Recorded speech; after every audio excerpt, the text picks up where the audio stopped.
Assalamualaikum dan salam sejahtera anak-anak yang saya kasihi sekalian.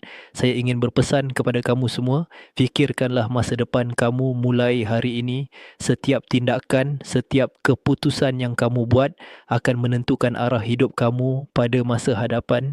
Jadilah anak muda yang sentiasa berfikir secara positif, rasional dan matang dalam menghadapi setiap cabaran.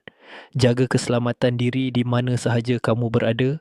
Elakkan diri daripada terlibat dengan perkara yang boleh membahayakan diri atau merosakkan masa depan kamu. Pada masa yang sama, jagalah kesihatan diri, makan dengan seimbang, rehat secukupnya dan jauhkan diri daripada tabiat yang tidak sihat. Ingatlah, kamu semua adalah harapan keluarga, sekolah dan negara.